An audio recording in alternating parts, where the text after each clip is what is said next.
কি জানো কেউ আড়ালে বসে তোমাকে জীবন দিয়ে ভালোবাসে।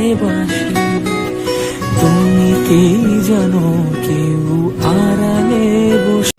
হ্যালো বন্ধুরা, welcome back to my channel twins ব্লগে সকলকে অনেক অনেক স্বাগত জানালাম। তো তোমরা থাম্বনেল দেখে হঠাৎ ভাবছো এরকম থাম্বনেল দেওয়ার মানে কি, তো তোমাদের সবটাই শেয়ার করব, কিন্তু তোমরা উইদাউট স্কিপিং আমার ভিডিওটা দেখতে হবে। তো স্কিপ না করে পুরো ভিডিওটা দেখো, আর বড়োদেরকে প্রণাম জানিয়ে আর ছোটোদের অনেক অনেক ভালোবাসা জানিয়ে আজকের ব্লগটা আমি স্টার্ট করে দিলাম। ভিডিওগুলো আসতে একটু দেরি হচ্ছে কারণ আমি একটু সমস্যার মধ্যে আছি, কিন্তু চিন্তা করো না বন্ধুরা, যারা আমাকে অনেক অনেক ভালোবাসো তাদের জন্য আমি ভিডিও কিন্তু রেডি রেখেছি। একটু লেট হয়েছে, তাতে কি হয়েছে, কিন্তু আমি ফাইনালি ভিডিওটা তোমাদের শেয়ার করে দিচ্ছি। তো আজকে যাচ্ছি আমরা কিন্তু পুজো দিতে। তো কিসের পুজো সেটা কিন্তু হাইড করে গেছে, তোমাদের আমি শেয়ার করিনি। কিসের পুজো বলো তো? তো দেখতেই পাচ্ছ, তোমরা জানোই, আর যারা আমার আগের ব্লগ দেখেছো, যে আমরা একটা নতুন ইলেকট্রিক স্কুটি কিনেছি। এই স্কুটিটা কিন্তু মাম্মামের স্কুল যাওয়ার জন্য, শুধু স্কুল যাবো, দিয়ে আসবো আর নিয়ে আসবো, এই কারণে স্কুটিটা নেওয়া। কারণ টোটো ভাড়া টোটোটা ঠিক বুকিং হচ্ছে না, তো সেই কারণেই কিন্তু বললো একটা ফাইনালি স্কুটি নিয়ে নিই। তো বড়বাবুরই ডিসিশন, আমি কিন্তু হাজারো বার না করার পরই কিন্তু জোর করে কিনেছে এটা, কারণ আমি তো জানি যে ওর এখন অবস্থাটা একটু ঢিলা চলছে।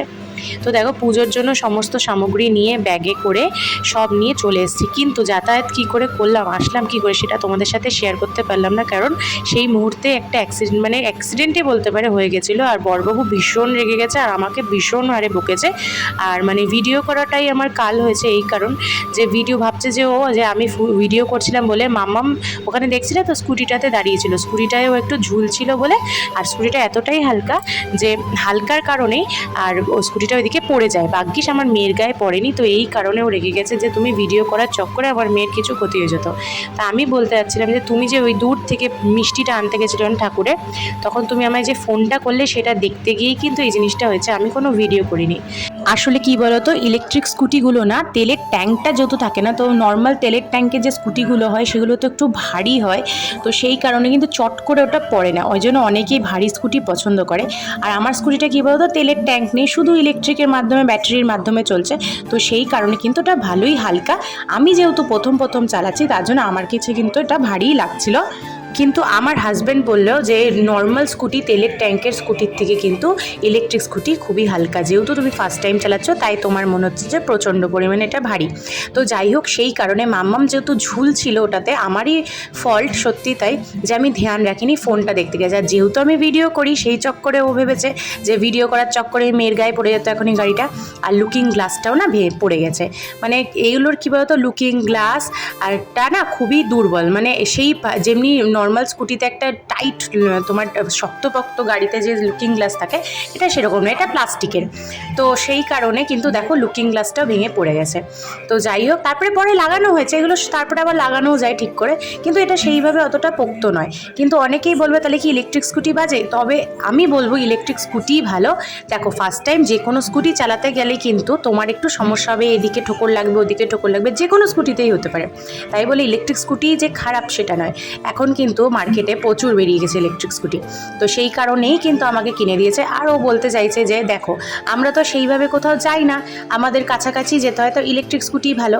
আর যেহেতু বাজেটের মধ্যেই ছিল আমাদের, সেই জন্য ইলেকট্রিক স্কুটি কিনেছি। আর এটা নতুনত্ব জিনিস, সবাই ব্যবহার করছে, তো ভাবছি আমরাও কেন করব না। তো চলো, এখানে দেখো স্কুটি পুজো করার জন্য কিন্তু আমাদের চালান কাটতে হয়েছে, আর পুজোটা করছি আমরা স্কুটির, সেই জন্যই আমরা এই কালীবাড়িতে এসেছি। তো এখানে আমরা কিন্তু ভালোই সকাল সকাল এসেছিলাম, কিন্তু প্রচুর লাইন ছিল, সেই কারণে লাইন না, অ্যাকচুয়ালি লাইন তো ছিল, তাছাড়াও হচ্ছে এখানে নাকি শনি মঙ্গলবার 12টার সময় ঠাকুর ঘর পরিষ্কার করার, 1টার সময় পুরোহিত মশাই আছে। প্রথমে তো জানতাম না, যেহেতু আজ আসলাম তার জন্য জানতে পেরেছি। তো পুজো হলো, পুজো করার পর যারা গাড়ি পুজো করবে তাদের জন্য টিকিট কাটা হয়, তো 300 টাকা, 350 টাকার টিকিট। তো আমাদের স্কুটি যেহেতু ইলেকট্রিক স্কুটি, তার জন্য 300 টাকা নিয়েছে। আর এদিকে ঠাকুর মশাই বলেছে, আমরা তো জানতাম না যে অনেক কিছু লাগে, তো সেই জিনিসগুলো বললো দূরে একটা দোকান আছে দেখুন, ওখানে সব পাওয়া যাবে। তো সেই মতো আমরা কিন্তু ওই সামনের যে দোকানটা ছিল ওখান থেকে জিনিস নিয়ে এসেছি। অনেক কিছু লাগে, চেলি কাপড় লাগে, মালা লাগে, হরিতকি লাগে, নারকেল লাগে। তো সমস্ত কিছু কিন্তু সামনের এই টিনের চালের দোকানটায় পেয়ে গেছিলাম।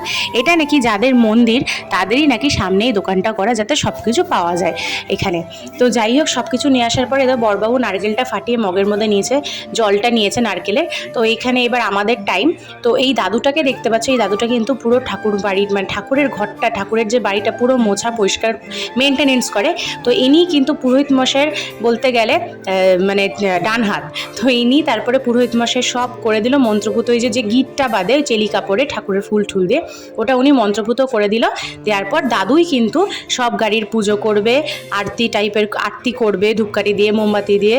তারপরে নারকেলের জল দিয়ে সামনের গাড়িটা ধোয়া হবে, লেবু দিতে দেবে দু সাইডে, দু চাকাতে। তো ওইটা একবার লেবুটাকে ফাটাতে হবে, মানে যে গাড়ির চাপে ওটা ফাটাতে হবে। তো এইগুলো নিয়ম থাকে। এই প্রথম জানলাম। যাই হোক, প্রথমে আগে কোনোদিন এরকম জিনিস আমি করিনি, তাই নিজের হাতে নিজের চোখে দেখছি বলে এই জিনিসটা এখন আমি জানতে পারলাম। তো আর একটা কথা হচ্ছে, ভিডিও করাটা আমার কাল হলো, এটাই কিন্তু কারণ ছিল যে ভিডিও ভেবেছে ও যে ভিডিও করার চক্করে। অ্যাকচুয়ালি কী বলতো, আমার বর অত পছন্দ করে, মানে তোমাদের দাদাভাই অত পছন্দ করে না ভিডিও করা। পছন্দ করে না মানে ও খুব লজ্জা পায়। তো সেই কারণে ও ভিডিও করা খুব একটা পছন্দ করে না, আমাকেও ভিডিও করে দেয় না, বানিয়ে দেয় না। আমি বললেও ভাবে লোকে তাকাচ্ছে, ও খুব লজ্জা বলে। এই জন্য না, আমি কখনোই ওকে জোর করি না। তো এই জন্যই কিন্তু ভিডিও করার চক্করে কিন্তু ওর সাথে আমার একটু খুনটুসি লেগেই থাকে। ও বলে ফোন রাখো, ফোন কিন্তু চুরি হয়ে যাবে, এই হয়ে যাবে। আমি যে দাঁড়াও তো, কিছু তো একটা করবো লাইফে। তো ফোন নিয়ে আমার ভালো লাগে, কি করব। সেই জন্য আমার আগাগোড়ে প্রথম থেকে, বিয়ের আগে থেকে আমি রিলস বানাতাম ইনস্টাগ্রাম বলছি, টিকটকে। তখন তো টিকটক ছিল। তো তখন থেকে আমার কিন্তু এই নেশাটা। তারপরে ভাবলাম সবাই যখন ব্লগ ভিডিও করে, আমি কেন ব্লগ ভিডিও করবো না। তো সেই কারণেই করা। আর যেহেতু একটু লজ্জা পাই আর ভালোবাসে না, তার জন্য এইটাই আমাদের সমস্যা, যে আমি যখন ভিডিও বানাই ও থাকতেও কিন্তু আমি ভিডিওর মধ্যে ইনভলভ হতে পারি। ওই ফ্রন্ট ক্যামেরাতে যা একটু ভিডিওতে চলে আসি। তো এই কারণেই আমাদের কিন্তু খুনসুটি লেগেই থাকে।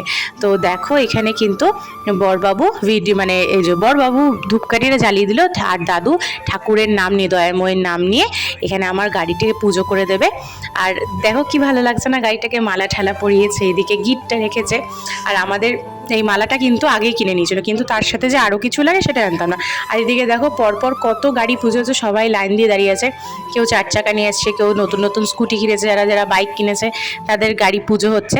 বেশ ভালো লাগছিল দেখতে। আর এটাই আমাদের বাড়ির কাছে একটা কালী মন্দির, যেখানে সবাই কিন্তু শনি মঙ্গলবারে যারা গাড়ি ঠাড়ি কেনে, যারা পুজো দিতে চায়, মানসিক পুজো, সব কিছুরই এখানে পুজো হয়। তো দয়াময়ের এই জায়গাটা আমার খুব ভালো লেগেছে। ফাঁকা জায়গার মধ্যে একটা কালী ঠাকুরের মন্দির, খুব সুন্দর। আমাদের পুজোটা কিন্তু খুব ভালোভাবেই হয়ে গেছিলো। আর এই যে বরবাবু এবার লেবুর উপর দিয়ে গাড়িটাকে চালাবে, এটাই লাস্ট নিয়ম ছিল।